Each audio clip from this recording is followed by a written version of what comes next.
রমজান মাস রোজার মাস, আল্লাহ তাআলার কাছ থেকে ক্ষমা পাওয়ার মাস। কেমন গুরুত্বপূর্ণ মাস! রাসূল আকরাম সাল্লাল্লাহু আলাইহি ওয়াসাল্লাম একদিন মেম্বারের মধ্যে উঠতেছেন, প্রথম সিঁড়িতে পা দিলেন, নবীজি বললেন আমিন। দ্বিতীয় সিঁড়িতে পা দিলেন, নবীজি বললেন আমিন। তৃতীয় সিঁড়িতে পা দিলেন, নবীজি বললেন আমিন। সাহাবারা কোনোদিন নবীজিকে এমন আচরণ করতে দেখে নাই। মেম্বার থেকে নামার পরে জিজ্ঞাসা করা হলো, ইয়া রাসূলুল্লাহ, আপনি সিঁড়িতে ওঠার সময় পরপর 3 বার আমিন বললেন, কারণ কি? নবীজি বললেন, শোনো, আমি যখন প্রথম সিঁড়িতে পা দিলাম, জিবরাইল আমিন আমার কাছে আসলো, দোয়া করলো, বলল, শোনেন, যেই ব্যক্তি রমাদান মাস পেল কিন্তু নিজেকে ক্ষমা করাতে পারলো না, সে ধ্বংসক। আমি বলেছি আমিন। 2 নাম্বার, যেই ব্যক্তি মাতা পিতা উভয়কে অথবা দুজনের একজনকে পেল কিন্তু তাদের সন্তুষ্টি কামনার মাধ্যমে জান্নাত অর্জন করতে পারলো না, সে ধ্বংস হোক। আমি বলেছি আমিন। তৃতীয়ত, সে দোয়া করেছে, আপনার নাম শুনে যারা দুরূদ পড়লো না তারা ধ্বংস হোক। আমি বলেছি আমিন। চিন্তা করে দেখেন, দোয়া করেছে রূহুল আমিন জিবরাইল আলাইহিস সালাম, আর আমিন বলেছে রাহমাতুল লিল আলামিন। বলেন তো, এই দোয়া যে কবুল হয়েছে কোনো সন্দেহ আছে নাকি? কোনো সন্দেহ নাই। সেজন্য রমজান মাস চলতেছে, সময় চলে যাচ্ছে, আমাদের আল্লাহ তাআলার কাছে রোনাজারি করে কান্নাকাটি করে ক্ষমা অর্জন করার দরকার। সেজন্য হাসি ঠাট্টা তামাশার মধ্যে সময় না কাটাইয়া আল্লাহ তাআলার দরবারে রোনাজারি করার দরকার, কান্নাকাটি করার দরকার। আল্লাহ তাআলা কোরআনুল কারীমের মধ্যে বলেন, ফালইয়াদহাকু কলিলা ওয়ালইয়াবকু কাসীরা। হযরত আবু যর রাদিয়াল্লাহু তাআলা আনহু বলেন, রাসূলুল্লাহ সাল্লাল্লাহু আলাইহি ওয়াসাল্লাম আমার জন্য বললেন তথা আমাকে বললেন, ইয়া আবু যর, হে আবু যর, ইত্তাকিল্লাহা হাইথুমা কুনতা ওয়াতবি'is সাইয়্যাতাল হাসানাতা তামহুহা ওয়া খালিকিন নাসা বিখুলুকিন হাসানিন। হযরত আবু যর রাদিয়াল্লাহু তাআলা আনহু বলেন, রাসূলুল্লাহ সাল্লাল্লাহু আলাইহি ওয়াসাল্লাম আমাকে বললেন। এর দ্বারাই কথাটা বোঝা যায় যে নবীজির সাথে তখন হযরত আবু যর রাদিয়াল্লাহু তাআলা আনহু একা ছিলেন, কিন্তু কত গুরুত্বপূর্ণ নসিহতটা করলেন। 1 নম্বরে বললেন, ইয়া আবু যর, হে আবু যর, ইত্তাকিল্লাহা হাইথুমা কুনতা। ও আবু যর, তুমি যেখানেই থাকো না কেন সর্ব অবস্থায় তুমি আল্লাহ তাআলাকে ভয় করবা। 2 নাম্বার, নবীজি বললেন, ওয়া আতবি'is সাইয়্যাতাল হাসানাতা তামহুহা। ও আবু যর, তোমার দ্বারা যদি কখনো মন্দ কাজ হয়ে যায়, তুমি সাথে সাথে ভালো কাজ করবা, নেকের কাজ করবা। 4 নাম্বার, ও আবু যর, ওয়া খালিকিন নাসা বিখুলুকিন হাসানিন। আবু যর, তুমি মানুষের সাথে সদাচরণ করবা, ভালো ব্যবহার করবা। হাদিসের মধ্যে 3টা গুরুত্বপূর্ণ উপদেশ, কিন্তু কত গুরুত্বপূর্ণ বুজুর্গানে দিন বলেন। একটা মানুষের কয়েকটা বিষয়ের হক থাকে। একটা থাকে আল্লাহ তাআলার হক, আর একটা হলো নিজের হক, আর একটা হলো মানুষের হক। নবীজি এই হাদিসের মধ্যে 3টা নসিহতের মাধ্যমে আল্লাহ তাআলার হক শিক্ষা দিয়েছেন, নিজের প্রতি নিজের হকের কথা শিক্ষা দিয়েছেন, সাথে সাথে মানুষের হকের ব্যাপারেও নবীজি শিক্ষা দিয়ে দিয়েছে। আল্লাহ তাআলার হক কি? আল্লাহর হক হলো, এক হাদিসের মধ্যে আসছে, আল্লাহ তাআলার ইবাদত করা, তার সাথে শিরক না করা। এখন বলেন, যে ব্যক্তি প্রকৃতভাবে আল্লাহ তাআলাকে ভয় করে সে কখনো ইবাদত ছাড়বে না, সে কখনো শিরক করবে না, ঠিক কিনা বলেন? আর মুত্তাকি বান্দা যারা, এরাই আল্লাহ তাআলার প্রকৃত হক আদায় করে। 2 নম্বরে নবীজি বললেন, ওয়া আতবি'is সাইয়্যাতাল হাসানাতা তামহুহা। এখানে আল্লাহর নবী আমাদেরকে নিজেদের হকের ব্যাপারে শিক্ষা দিয়েছে।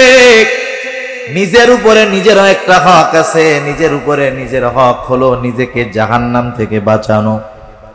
মানুষ জাহান্নামে কেন যাবে? মানুষ জাহান্নামে যাবে তার পাপের কারণে, গুনার কারণে। এজন্য নবী বলেন, ও আবু যর, শয়তানের ধোঁকায় পড়ে আমাদের গুনাহ হয়েই যেতে পারে, গোনা হতে পারে, এটা স্বাভাবিক বিষয়। কারণ হাদিসে কুদসির ভিতরে আসছে, আমরা যদি গোনা না করতাম, গোনা করার যোগ্যতা যদি আমাদের মধ্যে না থাকতো, তাহলে আল্লাহ তাআলা অন্য সৃষ্টি করে তাদেরকে দিয়ে গোনা করাইতেন আর গফুর হয়ে তাদেরকে ক্ষমা করতেন।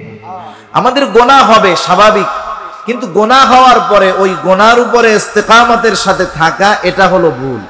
শয়তানের ধোকায় গোনা হতেই পারে, আর মুমিন বান্দা যখন বুঝবে এটা আমার গোনা, তখন সে গোনার থেকে ফিরে আসবে। এজন্য নবীজি বলেন, ওয়াতবি'is সাইয়্যাতাল হাসানাতা তামহুহা, তোমার দ্বারা যখন কোনো মন্দ কাজ হবে সাথে সাথে ভালো কাজ করবা। মন্দ কাজ যেমন, ওর বিপরীতে ভালো কাজটা তেমন। মন্দ কাজটা যদি কবিরা গুনাহ হয়, হতে পারে না? কবিরা গুনাহ তো মন্দ একটা কাজ, বড় খারাপ কাজ। কবিরা গুনাহ হওয়ার সাথে সাথে ওই কবিরা গুনার বরাবর ভালো কাজ আছে। কবিরা গুনাহ যখন হবে সাথে সাথে কি করতে হবে? তওবা করতে হবে। এজন্য আল্লাহ রাব্বুল আলামিন কোরআনুল কারীমের মধ্যে বলেন, ইন্নাল হাসানাতি ইউযহিবুনাস সাইয়্যাত, নিশ্চয়ই কল্যাণ ভালো কাজ মন্দ কাজটাকে মিটায় দেয়। কবিরা গুনাহ হবে, তওবা করার সাথে সাথে আল্লাহ তাআলা মাফ করে দিবে। মনে করেন পথে চলতেছি, একটা মুরব্বির সাথে বেয়াদবি হয়ে গেল। কাজ হলো ওই বেয়াদবির উপরে অটল না থাকা, মুরব্বির কাছে গিয়ে ক্ষমা চাওয়া। ক্ষমা চাওয়ার মাধ্যমে মুরব্বি মাফ করে দিবে। মুরব্বি যে তার হকটা নষ্ট করেছিলাম, সেই হকটা আদায় করা হয়ে যাবে। এই জন্য আমাদের উপরে নিজেদের হক হলো, নিজেদেরকে যদি গোনাহ হয়ে যায়, গোনার থেকে তাওবা করা, ভালো কাজ করা। 3 নাম্বার, মানুষের সাথে সদাচরণ করা, ভালো ব্যবহার করা। সদাচরণ শব্দটা একটি ব্যাপক অর্থবোধক শব্দ। আমরা যদি মনে করি সদাচরণ মানে হলো দেখা হইলো, সালাম দিলাম আর মুস্কি হাসি দিলাম, এতটুকুর দ্বারা সদাচরণ শেষ, না, এটা সদাচরণের একটা অংশ। কিন্তু সদাচরণ ব্যাপক জিনিস। এক কথায় একটা মানুষের সাথে আমার মুআমালাত, মুআশারাত, লেনদেন, আচার আচরণ, ব্যবহার সব কিছু ঠিক রাখতে হবে। প্রত্যেকটা মানুষের হক আদায় করতে হবে। একজন মানুষের সাথে ভালো ব্যবহার করে কিন্তু নিজের মা বাবার সাথে খারাপ আচরণ করে, এ লোকটা সদাচারী হতে পারে না। সে মানুষের সাথে ভালো আচরণ করে ঠিক, কিন্তু মা বাবার হক আদায় করে না। প্রত্যেকটা মানুষের হক যে আদায় করে, সেই ব্যক্তি মূলত সদাচরণকারী, সেই ব্যক্তি মূলত সদাচারী। যেমন দেখেন, স্বাভাবিকভাবে একজন মুরব্বী আমার কাছে কি পাওনা, আর আমি একজন ছোট মানুষ হিসেবে মুরব্বীর কাছে কি পাওনা। যেমন নবীজি বলেন, মাল্লাম ইয়ারহাম সগীরানা ওয়ালাম ইউক্কির কাবীরানা ফালাইসা মিন্না। নবীজি বলেন, যে ছোটকে স্নেহ করে না, ছোটকে দয়া করে না, ছোটর উপরে রহম করে না, আর যে বড়কে সম্মান করে না, নবীজি বলেন সে আমার উম্মত নয়। তাহলে সদাচরণ হলো বড়কে আমি শ্রদ্ধা করব, সম্মান করব, সেটা সে আমার কাছে প্রাপ্য, এটা তার হক। আমি যখন তার সাথে ভালো আচরণ করব, এর দ্বারা তার হক আদায় হবে। হক আদায় করার মাধ্যমে আমি সদাচারী হব। আবার যিনি ছোট, তার সাথে আমি স্নেহ, মায়া, মমতা মাখা আচরণ করব, এটা তার পাওনা আমার কাছে। আমি যখন তার সাথে ভালো আচরণ করব, এটা ছোটর হক আদায় হবে, সদাচরণ করা হবে। এজন্য প্রত্যেকটা মানুষের হক যখন আমরা আদায় করব, আমরা তখন সদাচরণকারী হতে পারবো। তাহলে দেখেন কত গুরুত্বপূর্ণ একটি নসিহত নবীজি করেছেন। কয়জন শ্রোতার সামনে? একজন শ্রোতার সামনে। এই হাদিসের মধ্যে নবীজি আল্লাহর হকের শিক্ষা দিয়েছেন, নিজের হকের শিক্ষা দিয়েছেন, বান্দার হকের শিক্ষা আল্লাহর নবী দিয়ে দিয়েছেন। রাসূল আকরাম সাল্লাল্লাহু আলাইহি ওয়াসাল্লাম মসজিদে নববীর মধ্যে সাহাবাদেরকে নিয়ে ওয়াজ করতেন। আমি যে হাদিসখানা আপনাদের খেদমতে পাঠ করেছি, তিরমিজির হাদিস। রাসূল আকরাম সাল্লাল্লাহু আলাইহি ওয়াসাল্লাম এই হাদিসের মধ্যে গুরুত্বপূর্ণ 5টি নসিহত আমাদের জন্য রেখে গিয়েছেন। হযরত আবু হুরায়রা রাদিয়াল্লাহু তাআলা আনহু হতে বর্ণিত হাদিস, তিনি বলেন, রাসূল আকরাম সাল্লাল্লাহু আলাইহি ওয়াসাল্লাম মসজিদে নববীর মধ্যে বসা সাহাবাদেরকে উদ্দেশ্য করে নবীজি বলতেছেন, মাই ইয়াখুযু আন্নী হাউলাইল কালিমাত। নবীজি বলতেছেন, তোমাদের মধ্যে এমন কে আছে যে আমার থেকে এই কথাগুলাকে নিবে, গ্রহণ করবে? তবে শর্ত হলো ফায়ামালু বিহিন, কথাগুলোর উপরে আমল করতে হবে। শুধু তাই নয়, আউ ইউআল্লিমু মান ইয়ামালু বিহিন, আর যে আমল করতে চায় তাকে কথাটা শিখায়া দিতে হবে। নিজে কথাগুলোর উপরে আমল করবে, অন্য কেউ যদি আমল করতে চায় তাকেও কথাগুলো শিখায়া দিবে। হযরতে আবু হুরায়রা রাদিয়াল্লাহু তাআলা আনহু বলেন, আমি বললাম, আনা ইয়া রাসূলুল্লাহ, হে আল্লাহর রাসূল, আমি আছি, কথাগুলো আমি নিজে আমল করব, সাথে সাথে যারা আমল করতে চায় তাদেরকেও আমি শিখায়া দিব। হযরত আবু হুরায়রা রাদিয়াল্লাহু তাআলা আনহু দেখেন, আল্লাহর নবীর সাহচর্য ছিলেন মাত্র 3 বছরের কিছু বেশি হবে এরকম, কিন্তু সবচাইতে বেশি হাদিস বর্ণনাকারী উনি, ঠিক না? একটু আগে হযরত আমার আগে যে বিষয় আলোচনা করতেছিলেন সুহবতের ব্যাপারে, নবীজির সাথে তো আরো অনেকে ছিলেন, কিন্তু আবু হুরায়রা রাদিয়াল্লাহু তাআলা আনহু চম্বুকের মতো লাগাছিল নবীজির সাথে, চম্বুকের মতো, যার কারণে সর্বাধিক হাদিস বর্ণনাকারী হযরতে আবু হুরায়রা রাদিয়াল্লাহু তাআলা আনহু। সেজন্য সুহবতের বড় দাম। আমরা বুজুর্গানে দিন আহলে হক উলামায়ে কেরামের সাথে সম্পর্ক থাকবো। আমরা অনেক সময় মনে করি সুহবত মনে হয় পীর সাহেব হুজুর আসলে তার সাথেই থাকতে হবে, শুধু তা না, বিষয়টা এমন না। আপনার মসজিদের ইমাম যিনি, আপনি যার পিছনে নামাজ পড়েন তিনি মুত্তাকি মানুষ না? আপনি নাইলে সবচাইতে বড় ইবাদত তার দ্বারা সম্পাদন করতেছেন, তার পেছনে আদায় করতেছেন। সেজন্য আপনার মসজিদের ইমামের সাহচর্য আপনাকে গ্রহণ করতে হবে, তার সাথে সম্পর্ক ভালো থাকতে হবে। তাহলে কি হবে? ইমামের যেই চিন্তাধারা, মন মানসিকতা, একটা সময় আমি আপনি যখন তার সাথে থাকবো, তার চিন্তাধারা, তার ইখলাস আমার আপনার মধ্যে প্রবেশ করবে, ঠিক কিনা বলেন?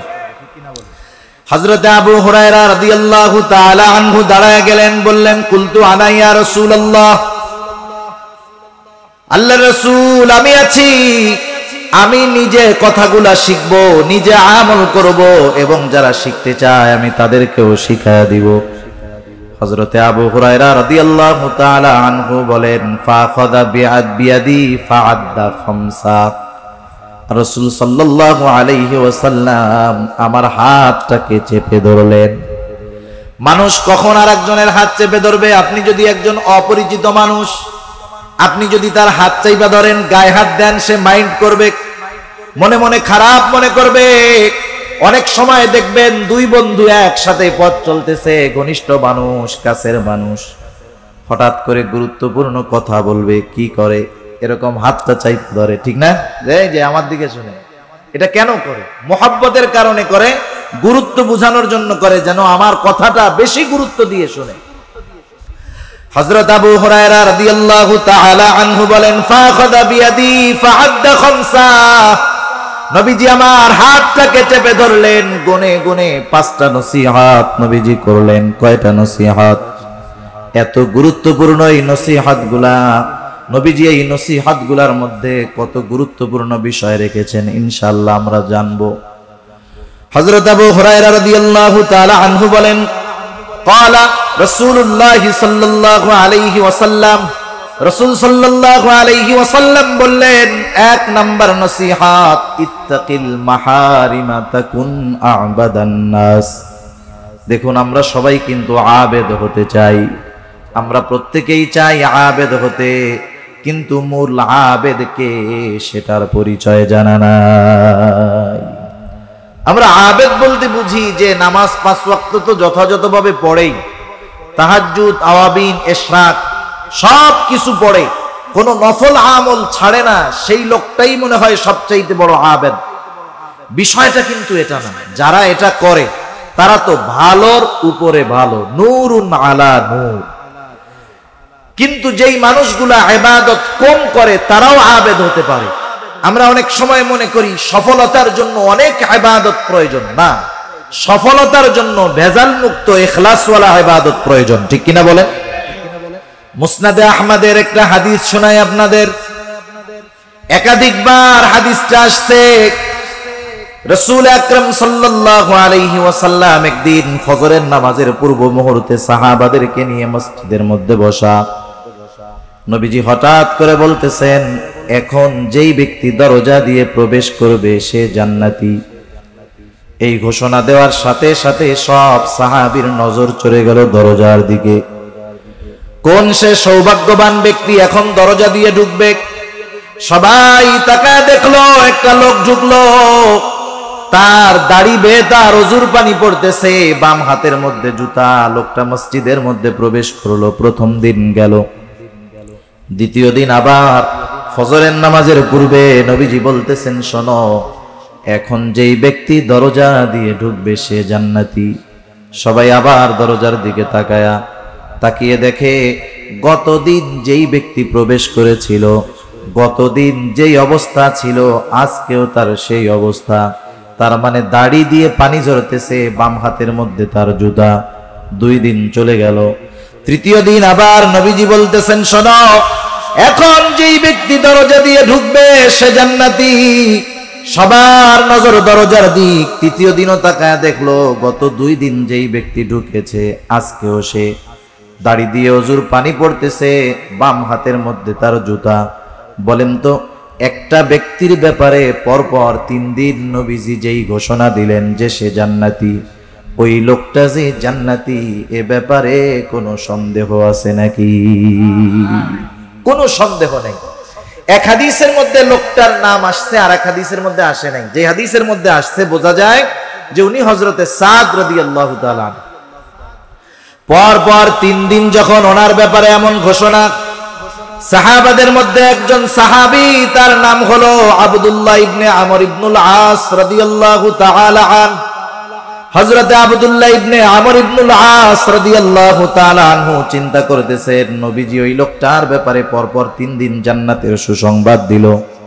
নিশ্চয়ই লোকটার এমন কোন স্পেশাল আমল আছে যার কারণে নবীজি এই জান্নাতের ঘোষণা দিয়েছে। কিন্তু স্পেশাল আমলটা জানা যাবে কেমনে? তিনি চিন্তা করলেন, লোকটার বাড়িতে আমার অবস্থান করতে হবে। হযরতে আব্দুল্লাহ ইবনে আমর ইবনুল আস লোকটাকে গিয়ে বলল, ভাই, আমি 3টা দিন তোমার বাড়িতে মেহমান হতে চাই, সারা দিন থাকবো না, শুধু রাতে অবস্থান করতে চাই। কোনো সমস্যা আছে নাকি? উনি বললেন, না, কোনো সমস্যা নাই। আসলে ওনার তো মেহমান হিসাবে থাকা উদ্দেশ্য নয়, বরং উনি দেখতে চান এই লোকটা রাতের বেলায় কি আমল করে। স্বাভাবিক, মানুষ তার স্পেশাল আমলগুলা অধিকাংশ ক্ষেত্রে রাতের বেলায় করে। ভালো কাজ যারা করে তারাও স্পেশাল আমল রাতের বেলা করে। আবার মোটামুটি যারা মাশাআল্লাহ চুরি ডাকাতি করে, রাস্তায় গাড়ি ঠেক দেয়, এই আমল যারা করে তারাও মাশাআল্লাহ রাতের বেলায় করে, ঠিক না? এটা হলো ওদের স্পেশাল আমল। আর ভালো মানুষ, বুজুর্গ আহলুল্লাহ যারা, এদের স্পেশাল আমল রাতের বেলায়। আব্দুল্লাহ ইবনে আমর ইবনুল আস ওনার সাথে চলে গেলেন বাড়িতে। এশার নামাজ পড়লেন, দুজন একসাথে বাড়িতে গেলেন। ওনাকে থাকতে দেওয়া হলো এক ঘরে। উনি খেয়াল করতেছেন যে লোকটা কি করে। তিনি দেখলেন এশার নামাজ পড়ে উনি ঘরে ঢুকলো, ঘুমায় গেল। হযরতে আব্দুল্লাহ ইবনে আমর ইবনুল আস সারা রাত সজাগ, অপেক্ষমান, কখন ঘুম থেকে উঠবে আর স্পেশাল আমল করবে। উনি অপেক্ষা করতে করতে একটা সময় রাত শেষ হয়ে গেল, ফজরের আজান হয়ে গেল। ঘুম থেকে উঠে নাই। আজানের পরে ঘুম থেকে উঠলো, ওযু করলো, এরপরে মসজিদের দিকে সে চলে গেল। প্রথম রাত্রে কোনো আমল করতে দেখে নাই। উনি চিন্তা করলেন হয়তো কোনো কারণবশত একদিন মিস হতেই পারে। আবার দ্বিতীয় রাত উনি খেয়াল করলেন এশার নামাজ পড়ে লোকটা ঘরের মধ্যে ঢুকলো, ঘুমায় গেল। উনি সারা রাত সজাগ, অপেক্ষা করতেছেন এই বুঝি ঘুম থেকে উঠে। কিন্তু দেখতে দেখতে দাঁড়ায় থাকলো, সজাগ থাকলো, কিন্তু ওঠার নামে কোনো খবর নাই। ফজরের আজান দিল, তারপরে ঘুম থেকে উঠলো। উনি চিন্তা করলেন 2 দিন বাদ গেল, যেই লোকটা কোনো ধারাবাহিক আমল করে পরপর 3 দিন বাদ যেতে পারে না। তৃতীয় রাতে এশার নামাজ পড়ে আবার 2 জন বাড়ির দিকে যায়। হযরতে আব্দুল্লাহ ইবনে আমর ইবনুল আস দেখলো আল্লাহর বান্দা এশার নামাজ পড়ে ঘুমায়, আর ফজরের আজান দিলে ঘুম থেকে উঠলো। এবার আর কৌতূহল চাপায় রাখতে পারে নাই।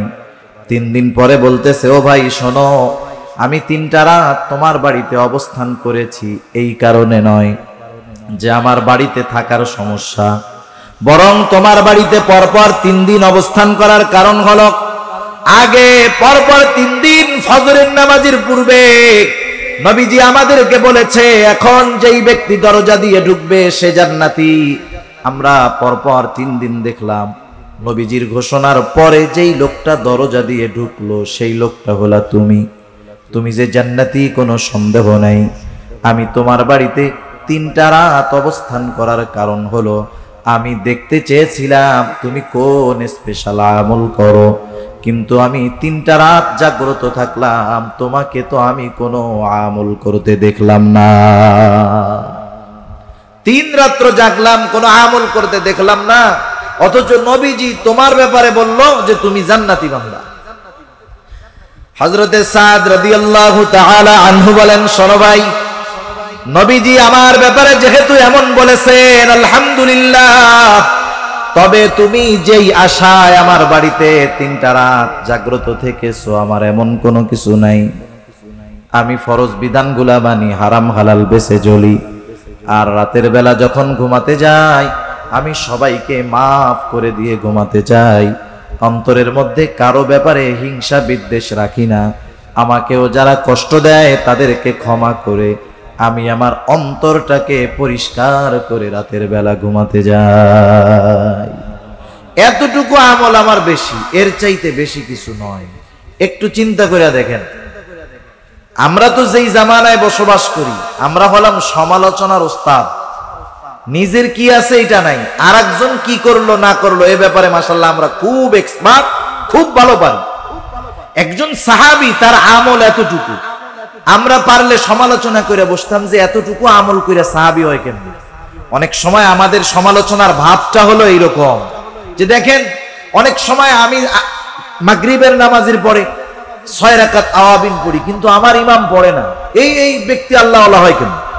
আমরা মনে করি বুজুর্গ আল্লাহওয়ালা হওয়ার জন্য অতিরিক্ত নফল ইবাদত দরকার। হ্যাঁ দরকার, তবে কারো অন্তর যদি পরিষ্কার থাকে ওই লোকটা অল্প আমলের দ্বারা আল্লাহর ওলি হয়ে যেতে পারে, ঠিক কিনা বলেন? তা যাই হোক, যে কথার থেকে গেলাম যে সফল হওয়ার জন্য, আবেদ হওয়ার জন্য অনেক ইবাদতের দরকার হয় এমনটা নয়। নবীজি সেজন্য বললেন ইত্তাকিল মাহারিমা তাকুন আবাদান নাস। ও আবু হুরায়রা, হারাম বিষয় থেকে, নিষিদ্ধ বিষয় থেকে বাঁচো, তাহলে কি হবে? তাকুন আবাদান নাস, মানুষের মধ্যে তুমি সবচাইতে বড় আবেদ হয়ে যাবা। বিষয়টা দাঁড়াইলো কি? মূলত ইবাদত করে আবেদ হওয়া যায় না, গোনাহ ছাড়ে আবেদ হতে হয়। একজন মানুষ নামাজ পড়ে, সব কিছু করে, কিন্তু সে গোনাহ করে, নিজে পর্দা করে না, ঘরে পর্দা নাই, এমন কিছু কাজ করে যেটা কোরআন সুন্নাহ বিরোধী, আল্লাহ বেজার হয়। এই লোকটা যত ইবাদত করুক না কেন, ও নিজেকে যত আবেদ মনে করুক না কেন, গোনাহ ছাড়তে পারে নাই, ও আবেদ হতে পারে নাই, ঠিক কিনা বলে? আরেকজন 5 ওয়াক্ত নামাজ পড়ে, কৃষি কাজ করে, হারাম হালাল বেঁচে চলে, আইল ঠেলে না, আরেকজনের হক নষ্ট করে না, আত্মীয় স্বজনের হক নষ্ট করে না, শরীয়তের উপরে চলার চেষ্টা করে। ওই কৃষক, ওই রিকশাওয়ালা, ওই ভ্যানওয়ালা, ওই দোকানদার, ওই তাহাজ্জুদ গুজারির চাইতে উত্তম যে তাহাজ্জুদ পড়ে আর গুনাহ করে, ঠিক কিনা বলেন? সেজন্য নবীজি বললেন ইত্তাকিল মাহারিমা তাকুন আবাদান নাস, নিষিদ্ধ বিষয় থেকে বাঁচো, মানুষের মধ্যে সবচাইতে বড় আবেদ হয়ে যাবা।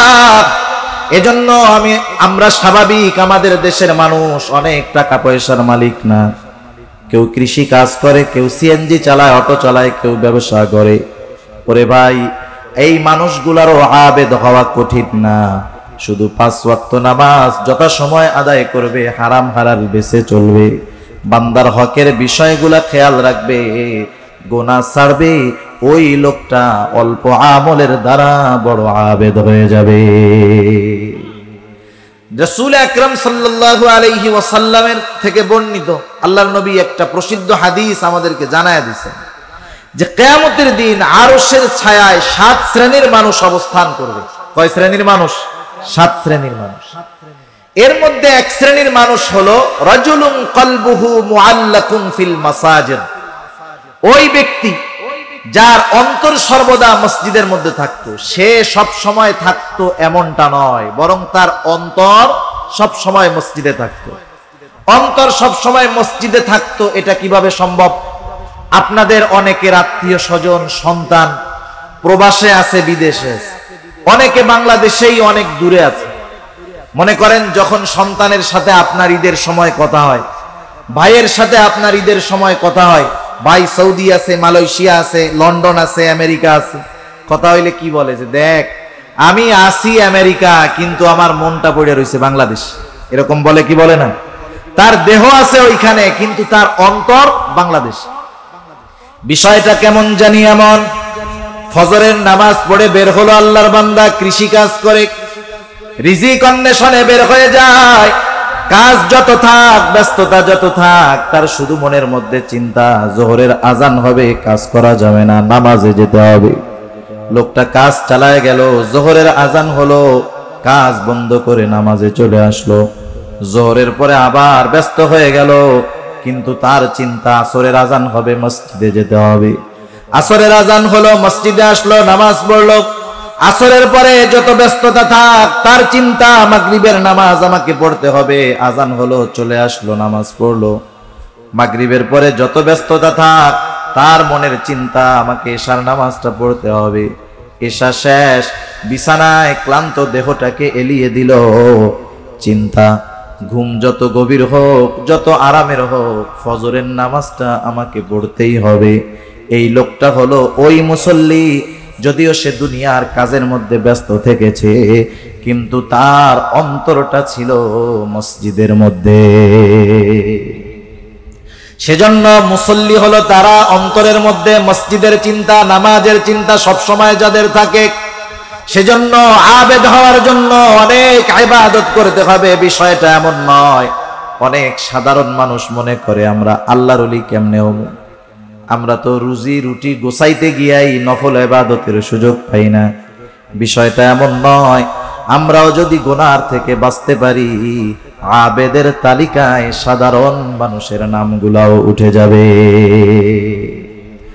রাসূল আকরাম সাল্লাল্লাহু আলাইহি ওয়াসাল্লামের দ্বিতীয় নসিহত, ওয়া আরদা বিমা কাসামাল্লাহু লাকা তাকুন আগনান নাস। নবীজি হযরত আবু হুরায়রা রাদিয়াল্লাহু তাআলা আনহুকে বলতেছে, ও আবু হুরায়রা, আল্লাহ রাব্বুল আলামিন তোমার জন্য যতটুকু নির্ধারণ করে রাখছে অতটুকুর উপরে তুমি সন্তুষ্ট থাকো, তাইলে লাভ কি হবে?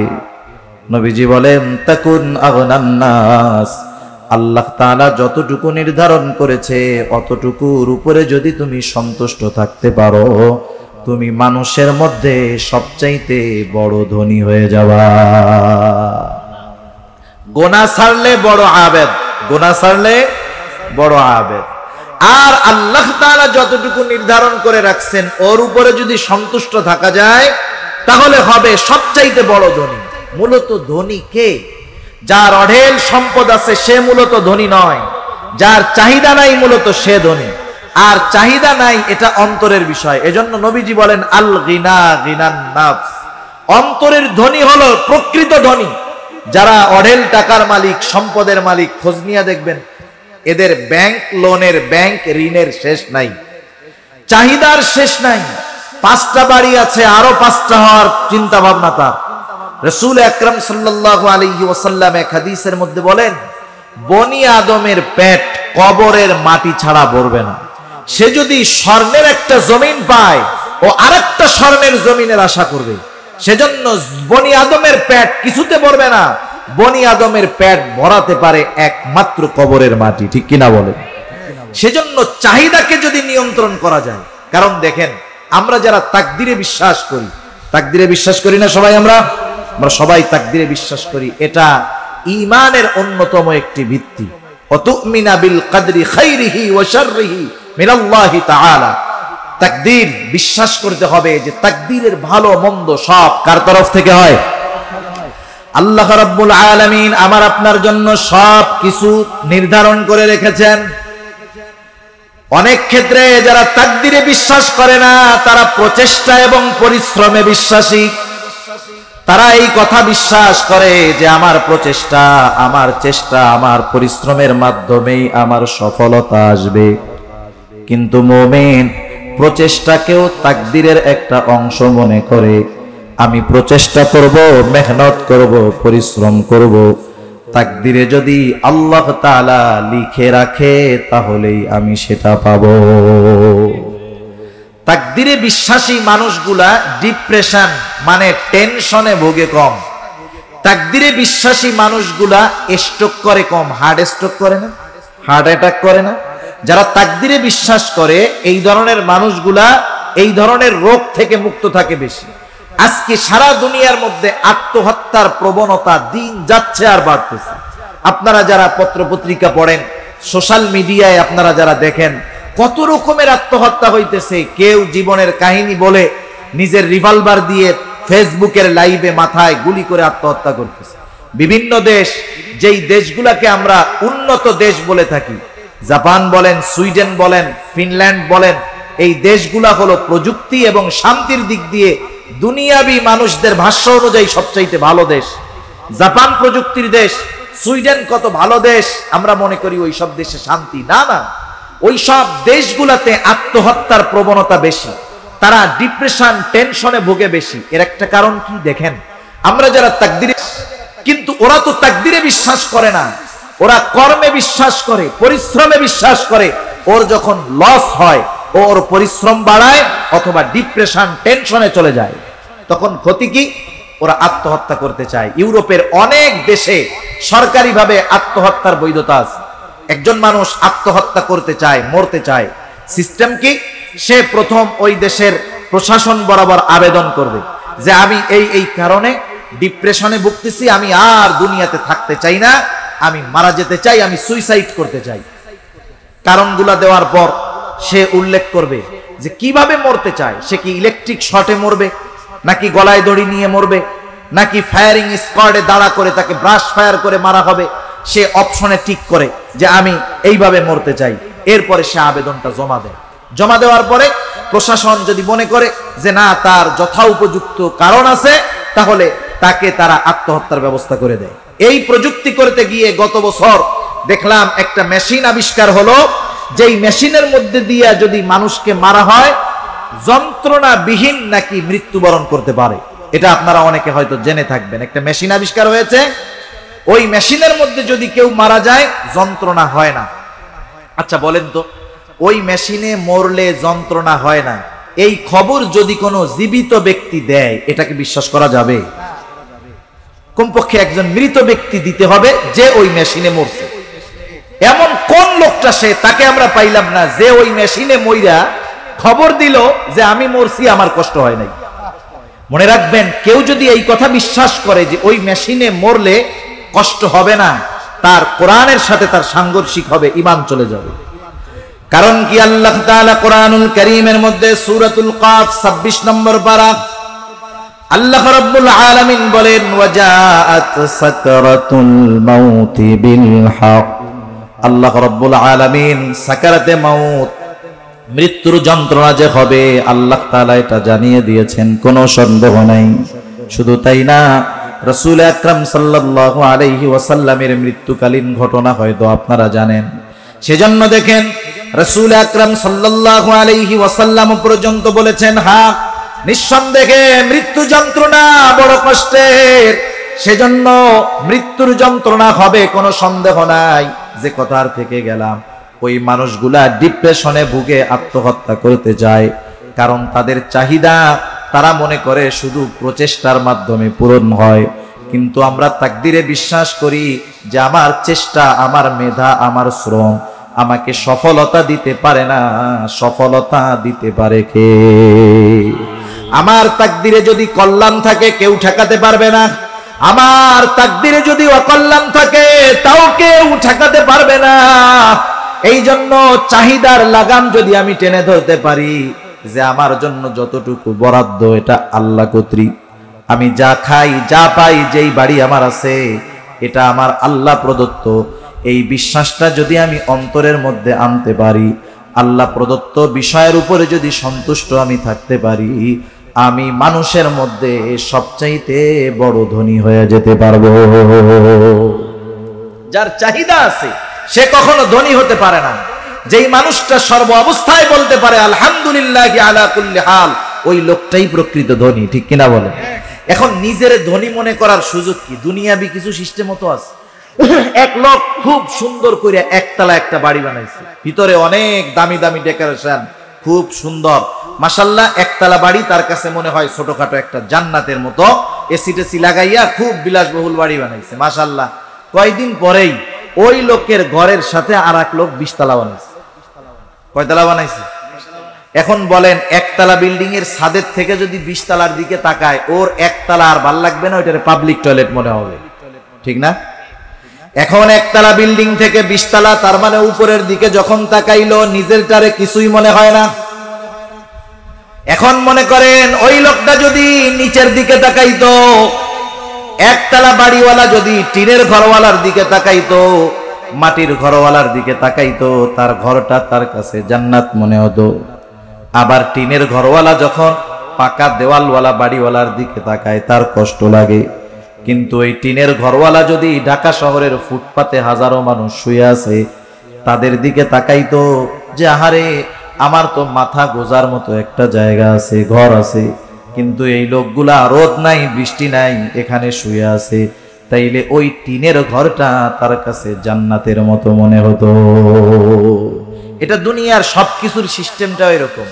আজকে সমাজে অনেক পাপ আছে, কথায় তো কথা আসে, আশেপাশের অনেক কথাই মাথায় আসে, সব কথা বলার সুযোগও নাই, সময়ও নাই, কিছু কথা না বললেই নয়। আজকের সমাজে আমরা যেই গুনাহগুলা, যেই পাপগুলা, কিছু পাপ আছে সামাজিক পাপ, কিছু পাপ আছে ব্যক্তিগত পাপ, কিছু পাপ আছে জাতীয় পাপ, কিছু পাপ আছে আন্তর্জাতিক পাপ। তো যাই হোক, দেখেন ব্যক্তিগত পাপ, সামাজিক পাপের মধ্যে একটা পাপ হলো পরকিয়া। আছে না এই জঘন্য পাপ সমাজে? এটা কেন হয়? অনেক ক্ষেত্রে সমাজের মধ্যে অনেক পাপের মধ্যে একটা পাপ, স্বামী স্ত্রীর মধ্যে সম্পর্ক ভালো নাই, এটা কেন হয়? এটার কারণ হলো দেখেন, ওই একতলা বাড়িওয়ালা, ওই সুন্দর বাড়িওয়ালাও যখন 20 তলার দিকে তাকায়, এই সুন্দর বাড়ি একতলাওয়ালার বাড়িটাও তখন তার কাছে খারাপ লাগে। নজর হলো এমন এক জিনিস, শয়তান যখন ঘরে স্ত্রী থাকার পরেও সে পরস্ত্রী, পর নারীর দিকে যখন নজর দেয়, ওই নারী যত খারাপ হোক না কেন দেখতে, শয়তান ওই পর নারীকে তার চোখে সুন্দরভাবে সাজায় দেয়। হাদিসের মধ্যে আসছে, যখন কোন নারী রাস্তায় বের হয়, বেপরদায় চলে, আল্লাহর নবী বলেন ইস্তাশরাফাহাশ শাইতান, মানুষের চোখে শয়তান তাকে সুন্দরী বানায় দেয়। সেজন্য নজর হেফাজতের মাধ্যমে পারিবারিক শান্তি পাওয়া যায়, নজর হেফাজতের মাধ্যমে গুনার থেকে বাঁচা যায়, নজর হেফাজতের মাধ্যমে নফসকে নিয়ন্ত্রণ করা যায়, ঠিক কিনা বলেন? এজন্য আমি আপনি যদি আমার আপনার নিচের মানুষগুলার দিকে তাকাই, যারা আমার আপনার চাইতে কষ্টে আছে, তাদের দিকে যদি তাকাই, তাহলে আমাকে ধনী মনে হবে। আর আল্লাহ তাআলা যেটা দিয়েছেন এটার উপরে যদি আমি সন্তুষ্ট থাকি, তাহলে আমার অন্তরের মধ্যে ধনাত্মতার ভাব আসবে। আর একটা জিনিস আমি মনে রাখবো, প্রত্যেকটা মানুষকে যতটুকু দেন আল্লাহ তাআলাই দেন। আর একটা কাজ আমাদের মধ্যে হয় হিংসা। হিংসা, আমার একতলা বাড়ি, আমার পাশের বাড়িওয়ালা 2 তলা করেছে, আমার মধ্যে হিংসা আসে। মনে রাখবেন, ওই 2 তলাওয়ালা বাড়ির মালিককে 2 তলা করার তৌফিক দিয়েছে কে? আল্লাহ তাআলা দিয়েছে। আমাকেও আল্লাহ তাআলা একতলা করার তৌফিক দিয়েছে। আমি যদি, আপনি কেন কান্না করেন? নবীজি তো আপনার ব্যাপারে এমন সুসংবাদ দিয়েছে, আপনি কেন কান্না করেন?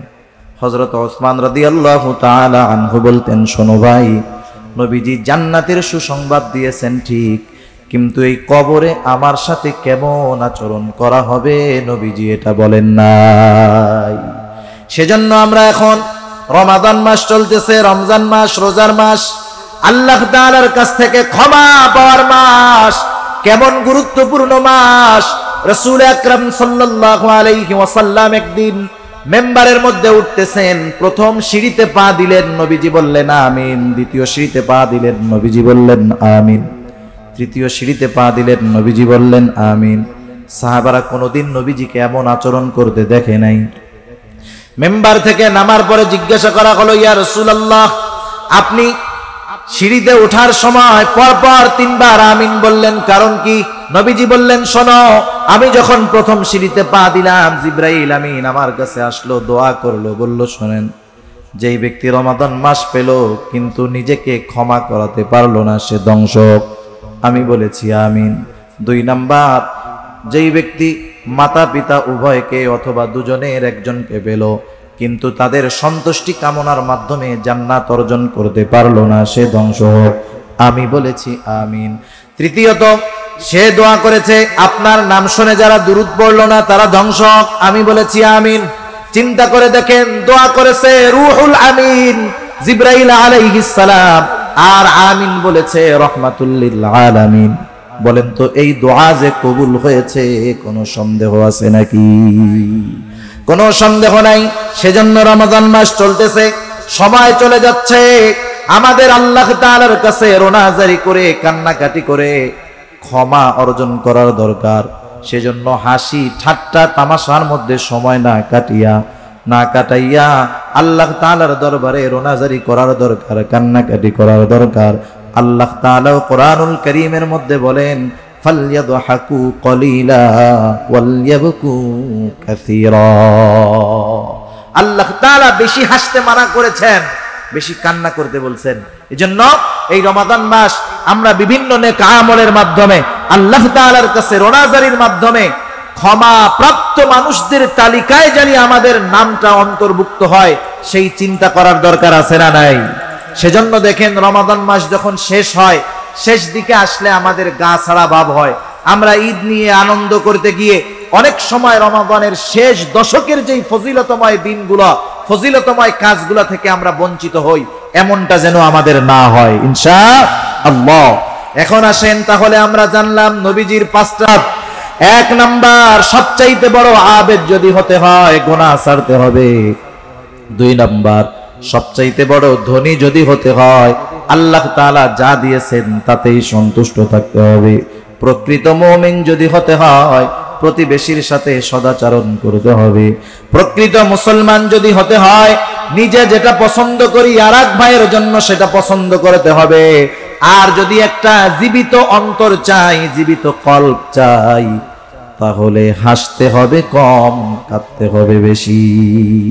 গাছে পানি দিলে গাছ তাজা হয়, আর চোখের পানি ঝরাইলে কলব তাজা হয়, ঠিক কিনা বলেন? এই নসিহত গুলা আমরা আল্লাহর নবীর গুরুত্বপূর্ণ নসিহত, আমল করা যাবে না ইনশাআল্লাহ। কারা কারা রাজি আছে একটু হাত উঁচা করি। নারায়ে তাকবীর, নারায়ে তাকবীর। মাশাআল্লাহ, আমরা হাত নামাই।